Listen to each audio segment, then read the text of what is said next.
what we have now, even in an acting capacity, is a man who donated a lot of money to President Trump, who has been running Fannie Mae and Freddie Mac, and by the way, will keep those jobs, and then part-time the head of intelligence for the United States of America with zero experience, doesn't even have a security clearance. Can you just please tell me, on a scale of 1 to 10, how much we should be concerned about this? 15. Yep. I go right to 15. It's one, it's unlawful.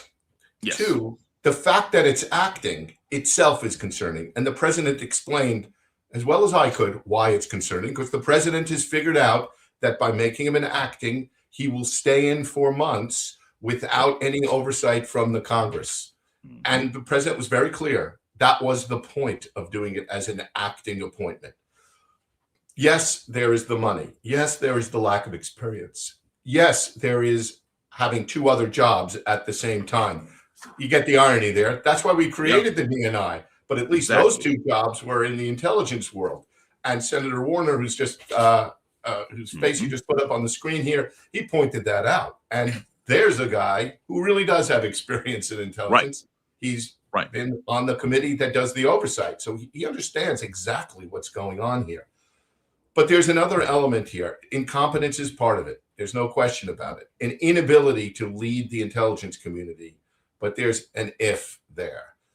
The intelligence community is set up for one real purpose: to gather the best available intelligence to inform the people who make the most critical decisions for our nation. When to go to war, how to go to war, when to make treaties, when to build defenses, frankly, when Americans should be scared.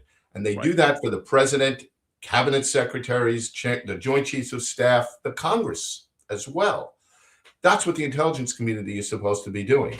But that's not why this person was put in place. And again, the best source is the primary source, the president of the United States. Right. He said he's there actually to clean out people who were, quote, loyal to Presidents Obama and Biden. There's no evidence of any inappropriate loyalty other than the structural loyalty to the Constitution, but also to take a really good look at the midterms, our elections.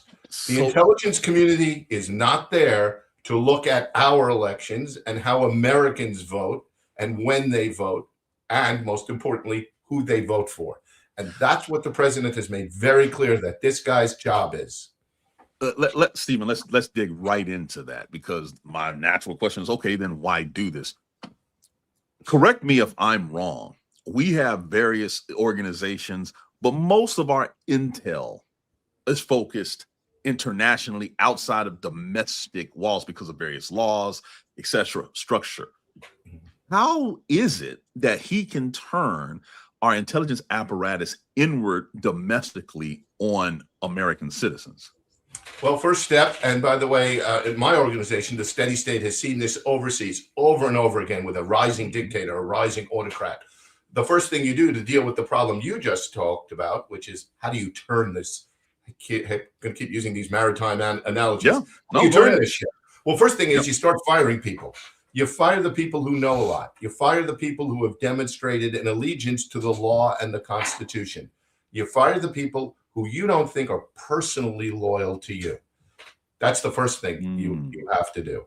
Second, you focus them inward. You actually direct them. And the president has already done that. It's a document called the National Security Policy Memo number 7. Sounds pretty geeky. You can look it up. I'd encourage your readers to go take a look at this. It is the single most scary government document I have ever read. NSPM 7, Google it. It'll come right up. Doesn't really read like a typical presidential document either. But what it basically does is defines the threat that all of the government should be looking at inside America, and includes people who don't hold American values, who do not believe in a traditional American family, who support a loosening of immigration rather than a tightening of immigration. In the document, it's called open borders. I actually know very few people, certainly public leaders, who have called for open borders. Right. Not my lifetime. Right. It simply hasn't happened. So that's the second thing you do. You give them an order. And then you start putting in leaders across the national security community. You've seen Secretary of Defense, who likes to call himself Secretary of War, doing the same in the defense world, which has, by the way, the bulk of the money in the intelligence community. Most of the elements of the intelligence community are Defense Department elements, such as DIA, the National Security Agency, and the intelligence elements of the Navy, Air Force, Marines, and Army, all of them. So that's the second thing you do. The third thing you do is you look at the top leadership and you replace them with true loyalists to you. And that's the part we're seeing now. You also do things like when somebody takes action that you don't like. And by you don't like, I mean putting out intelligence that differs from what you said on TV the day before. When you enter into a war with Iran and then say, nobody ever told me about the Straits of Hormuz. Again, I'm paraphrasing the president. I mean, that's just simply not true. It's on the map. Everybody at CIA knows where the Strait of Hormuz is. It's not rocket science. So those are the things you do. And what we've seen overseas is what holds it back is the culture and the professionalism of intelligence services. It is very hard to have effective intelligence services in a functioning democracy. It usually doesn't work out so well. Look at Russia, look at Germany, look at Spain under Franco, look at Serbia under Milosevic. Why? Because the skills of intelligence are really dangerous skills. Intelligence officers steal secrets. Intelligence officers do what we in the United States under law call covert action. Intelligence officers are a dangerous tool in the toolbox. You need to have it to keep the Americans safe. No question about it. But it's really dangerous. And what we're seeing is that very sharp tool taken out of the toolbox and pointed inwards, pointed at Americans. And that is why my organization, who sat in those seats, we know how dangerous it can be. We sat in seats next to foreign autocrats and their national security services. By the way, security services is, when you hear people use that word, we're usually talking about another country, and it's usually not a compliment. You know, if you've worked at CIA, if you've worked in the military intelligence, you've worked alongside those people. You know how dangerous they can be.